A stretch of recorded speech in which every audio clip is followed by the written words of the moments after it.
Welcome to The Checkout. We catch up with previous guests of Add to Cart where we ask them 5 quick questions to understand more about them and leave you with a little extra inspiration to get through your Friday. Today's checkout features Alex, Tanya and Aaron Weller, the co-founders of online rug brand Miss Amara. Miss Amara have turned rug buying from a shouting, closing down sales into a sophisticated content-driven shopping experience. They're on track for $20 million annual revenue and are in markets including Australia, New Zealand, Hong Kong, and soon the US. All right, Alex and Aaron, welcome to The Checkout. I have 5 quick questions to learn a little bit more about yourselves. We're going to kick off with both of you answering the question. So we may have different perspectives, but that's good. That's fine. That's healthy. Number 1, what is the weirdest thing you've ever bought online? Oh, God. I need know. to give you some context. So for my wedding dress, I wanted to have a little bit more of that hourglass look. So I bought some silicone butt pads and they're kind of inbuilt to these bike shorts to give me a bit more of a curve. That's hilarious. And did you get the right butt pads the first time? I did, but I have to say, like, silicone, like, lots of hours in the sun, like, very sweaty. Not a good idea. Hong Kong's very humid. Yeah. How do you even research silicone butt pads? Amazon, you can buy anything these days, Nathan. That's fantastic. I think that goes up as one of our best ones yet. So well done. Thanks.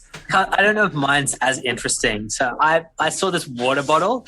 It seemed like a great idea. It's got a water bottle it's supposed to self-cleaning water bottle. So I bought it off Kickstarter. I can't remember the name of the brand. It's really I wouldn't escaped name me. them, Aaron. Don't name them. I can't remember the name of the brand, but I eventually got it after like 6 months or something like that. And then on the you've got to basically plug it in. So you have like to if you want to charge a water you've got to bottle. charge Is that the not water like bottle. peak ridiculously? A water bottle that has to be charged. So I thought I didn't realize you'd have to charge it. So you got kind of like a USB cable which goes into the lid of the water bottle. So I can't say I've ever used it. So yeah. That is awesome. You've doubled down on 2 of the best that we've had. No, I think it just goes to show no matter how much you're an e-commerce guru, we can still be suckered in by some of the craziest products out there, right? It's an amazing place, let me tell you. All right, guys. Number 2, who is your favorite retailer? I love Go-To Skincare. I love their messaging. So snappy, so funny. And Aaron? Zappos. So, nice. I mean, it's an old one, right? So, they've been around for a while. But, I mean, the way they focus on customer first is really, really, we got a lot of learnings from that business. Obviously, very different market selling shoes, but... Yeah, both great examples. And I think both give great insight into what you're creating with Miss Amara as well. Oh, thank you. I'll take that as a compliment. It's definitely a compliment. Number 3, which retail fad do you wish was history? Oh, my God.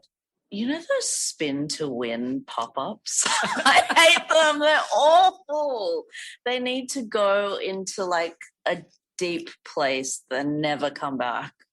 Just on the spin to win, and I've got a client who I'm working with at the moment. The first time I looked at her website, I was like, I can't actually access your website because the spin to win is blocking the entry on my, and she'll be listening to this, so it's not offensive. We laugh about it, but it's one of those things that just takes up a lot of screen, and they're confusing, I think, for customers because you're like, what am I winning? How am I winning? What What's am I going doing? on? Like, am I on Wheel of Fortune? Like, am I trying to buy some athleisure? Like, I don't understand. I remember when they first came out, there were a lot of like case studies, and they were like, "This has improved my email acquisition rate by this much." And I'd scratch my head and say, "Really?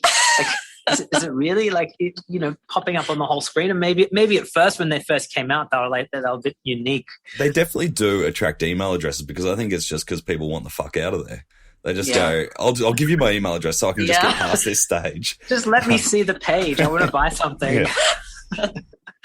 Yeah, I have to say I'm unoriginal. I'm going to say the same thing. And funny story is YP Threads, when we first acquired it, I think that's the first thing that we switched off. First thing we disabled. Yeah. Good one. All right, number 4, can you recommend a book or a podcast that our listeners should immediately get into? Yeah, so my one is going to be the How I Built This podcast. Love that awesome. one. So yeah, good. for me, 0 to 1, the book. Love the book. Yeah. Great examples. Love it. And number 5, finish this sentence. The future of retail is? The customer. 100%. Same. Yeah, the customer. Definitely. Stop stealing my answer.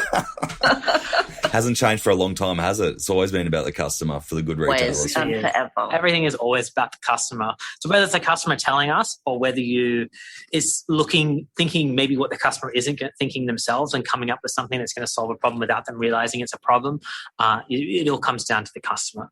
Alex and Aaron, thank you very much in sharing a little bit more about yourself, butt pads and Wheel of Fortune on the checkout. Thank you, Nathan. Really Thanks, appreciate Nathan. it. Yeah. To hear more from Alex and Aaron, jump back into episode 66, where we discuss how augmented reality has boosted their conversion rate by up to 7 times. They also share how they managed to get customers to share photos of their products in their own homes, and also why Alex wrote over 400 handwritten letters during COVID. My hand hurts just thinking about it. Thanks for listening, and until next time, keep adding to cart.